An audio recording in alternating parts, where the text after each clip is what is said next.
오싹오싹 크레용. 토끼 제스퍼는 하나도 공부하는 게 하나도 즐겁지 않았어요. 수학 점수는 엉망이었고 받아쓰기도 맨날 틀렸죠. 제스퍼가 자신 있는 과목은 딱 하나. 미술뿐이었어요. 제스퍼는 정말이지 공부가 어려웠어요. 바로 그날이었어요. 집에 가는 길에 제스퍼는 웬 크레용을 발견했는데 보라색의 색깔처럼 끝이 뾰족하고 완벽한 크레용이었어요. 그리고 어쩐지 제스퍼를 만나서 행복해 보였어요. 잠깐. 그날 밤 받아쓰기 공부를 해야 한다는 건 제스퍼도 잘 알고 있었어요. 하지만 텔레비전에서 당근밭에 무슨 일이가 시작하지 뭐예요. 다 보고 나니 너무나 졸려서 공부를 할 수가 없었어요.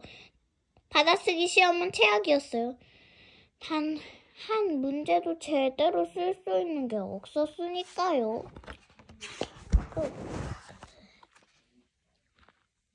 그때 제스퍼 눈에 들어온 게 있었는데 제스퍼는 크레용을 집어들었어요.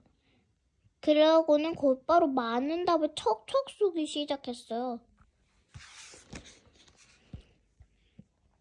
채점이 끝났어요. 제스퍼는 100점을 받았어요. 칭찬 스티커도요. 크레용은 어쩐지 신나 보였어요. 제스퍼는 조금 오싹한 기분이 들었지만 그래도 기뻤어요. 저녁을 먹은 뒤 제스퍼는 플레이버니스의 게임기를 들고 소파에 앉았어요. 수학 숙제부터 하고 놀아야지. 아빠가 그랬어요. 알았어요. 제스퍼가 뚱한 얼굴로 대답했어요. 그때 제스퍼는 보았어요. 어쩐지 오싹한 기분이 드는 보라색 글씨를요. 플레이버니스 일을 잘하면서 수학도 잘하고 싶어? 3시간이 훌쩍 지났어요. 제스퍼는 벌써 잠들어 있었죠. 한 손에 게임기를 든 채로요. 다른 손에는 보라색 크레용이 쥐어져 있었어요. 다음날 담임 선생님이 수학 쪽지 시험을 보겠다고 했어요. 제스퍼는 더러 겁이 났어요. 제스퍼는 연필을 찾아 소리를 뻗었어요. 하지만 손에 잡힌 건 바로 크레용이었어요. 그러다 갑자기 수학이 쉽게 느껴졌어요. 2자릿수 빼기는 어떻게 하는지 바로 할 수 있었어요. 어려운 곱셈과 나눗셈도 척척 할 수 있었죠. 크레용은 어떻게 풀면 되는지 다 알고 있는 것 같았어요. 쪽지 시험이 끝나고 난 뒤 제스퍼는 뭔가 보았어요. 책가방에 보라색으로 글씨가 쓰여 있었어요. 제스퍼 하트 크레용 영원히. 제스퍼는 온몸에 소름이 오싹오싹 돋았어요. 다음날은 포스터 그리기 대회 마지막 날이었어요. 제스퍼는 대회를 위해 몇 주 동안 열심히 그림을 그렸어요. 이제 마무리만 하면 완성이에요. 그때 보라색 크레용이 또르르 책상 위로 굴러왔어요. 저 혼자서요. 제스퍼는 애써 무시했어요. 나를 무시하지 마! 제스퍼는 몸이 바들바들 떨렸어요. 얼른 책상 위에 쓰인 글씨를 지운 다음 크레용을 필통에 넣고 지퍼를 잠갔어요. 제스퍼는 크레용에 관한 건 다 잊으려고 애썼어요. 그런데 다음날 아침 눈을 떠보니 그림이 바뀌어 있는 게 아니겠어요? 제스퍼, 정말 멋진 작품이야. 내가 봐도 자랑스럽지? 미술 선생님이 칭찬했어요. 하지만 제스퍼는 조금도 자랑스럽지 않았어요. 으스스하고 무시무시하고 오싹오싹했어요. 제스퍼는 집에 도착하자마자 지하실 계단을 내려가 가장 어두운 구석으로 갔어요. 먼지 쌓인 상자에 크레용을 넣고 자물쇠를 꼭꼭 잠가버렸어요. 기분이 나아진 제스퍼는 얼른 방으로 올라갔어요. 이튿날 아침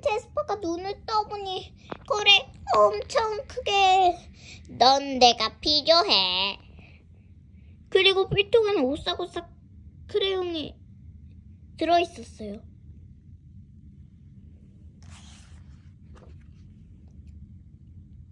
그날 제스퍼는 모든 과목에서 100점을 받았어요. 정말 끔찍했어요. 이젠 도저히 참을 수가 없었어요. 제스퍼는 크레용을 뚝 부러뜨려서 두도간 크레용을 전자레인지에 넣고 녹였어요.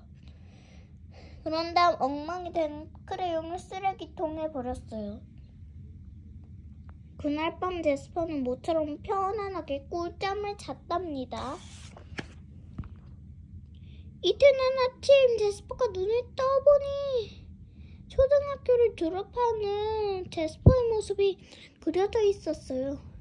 전교 1등으로요. 그리고 가장 최악인 건 정말 잘 그린 그림이었다는 거예요. 그리고 한쪽 구석에 오싹오싹 크레용이 있었어요. 보라색의 새 것처럼 뾰족하고 완벽했어요. 하루 종일 제스퍼가 무엇을 하든 오싹오싹 크레용이 곁에 있었어요. 아주 기쁜 표정으로요. 제스퍼가 받아쓰기 시험에서 100점을 받았을 때는 손에 있었어요. 담임 선생님이 성적이 가장 많이 오른 학생으로 제스퍼를 뽑았을 때는 호주머니에 있었어요. 학교에서 특별 행사를 열어 제스퍼를 축하해 주었을 땐 강당 의자에 있었죠. 이제는 누구도 크레용을 막을 수가 없었어요. 제스퍼는 더 이상 견딜 수가 없었어요. 집에 오자마자 곧장 화장실로 달려갔어요. 제스퍼는 크레용을 변기 속으로 던졌어요. 크레용은 물 위를 빙그르르 돌았어요. 크레용은 조금도 행복해 보이지 않았어요. 그때 제스퍼는 보았어요.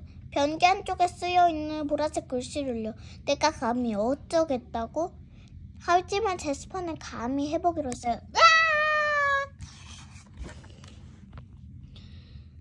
그날 저녁 텔레비전에서는 당근밭에 무슨 일이가 나오고 있었어요. 하지만 제스퍼는 받아쓰기 공부를 했어요. 제스퍼는 가끔씩 필통을 힐끗거렸어요. 오싹오싹 크레용은 그곳에 없었어요.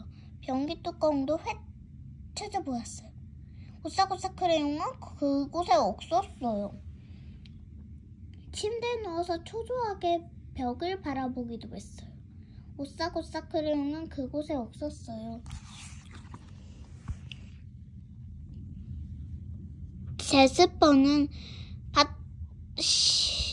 받아쓰기 시험에서 제스퍼는 내 몫을 잘못 쓰고 말았어요. 하지만 삶은 당근은 바르게 섰어요. 제스퍼는 70점을 받았어요. 정말 굉장했어요. 100점은 아니지만 혼자 힘으로 받은 점수였으니까요. 제스퍼는 마침내 자유를 만끽하며 신나게 집으로 돌아왔어요.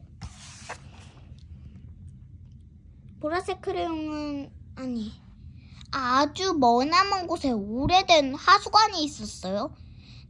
보라색 크레용은 저 멀리 흘러갔어요.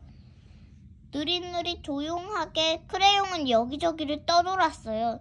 몇 날, 며칠, 그리고 몇 주를. 한 가지는 확실했어요. 오싹오싹 크레용은 앞으로 절대 말썽을 일으킬 수 없을 거예요.